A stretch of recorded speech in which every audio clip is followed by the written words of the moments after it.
self-forgiveness, like I said, it's missing in action. It's mandatory. It's mandatory. For most human beings, specifically self-forgiveness is missing in action. And I teach people about this. Most people actually want to forgive, they just don't know how to do it. So I take my clients through a process, a self-forgiveness process, which is both beautiful, cathartic, and not as hard as you might think. And the process is this. If you and I were working together, I would say, Randy, I want you to write down all the things you haven't forgiven yourself for. It could be 5 things, 10 things, 50 things. I don't really care how many, but bullet points, just one line upon line, just write them down. When you're done, I want you to assign a number next to each one of those statements from 1 through 10. 1 is, well, yesterday I had, company dinner, whatever, and I spilled some red wine on my white shirt. It was embarrassing in front of everybody else. That's a 1. That's like it's embarrassing.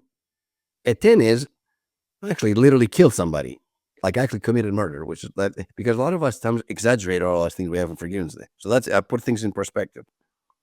And then we get to work.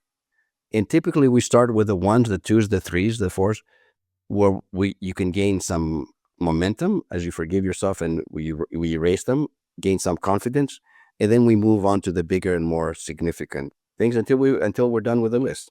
One caveat here, because I didn't expect this. I work a lot with C-suite, a lot of alpha males actually. First time I had a guy, CEO of the company, multimillionaire, struggling with a lot of things, really harsh on himself. So we go through this process, and I explained what I explained to you then. He goes, "That's not how I want to do it." I'm like, "Excuse me?" He goes, "I want to start with my 9s and my 8s and my 10s. I'm like, "Why?" Because if I can forgive myself with those, everything else is easy. Honestly, frankly, I don't give a beep which way you go, as long as you do the work. I don't really care. But isn't that interesting?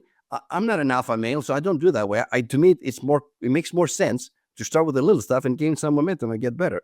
But that's how it worked for him. And as long as people do the work, here's the magic thing. When we're done, first of all, we burn the piece of paper. I light it up. We go outside, and it goes up into the heavens and release it.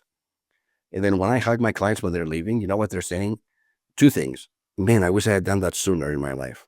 That's number 1. They always say that. And number 2 is, I feel like 100 or 1,000 pounds has been lifted off of me. I feel so free and so light. So self-forgiveness, like I said, it's missing in action. It's mandatory. It's mandatory.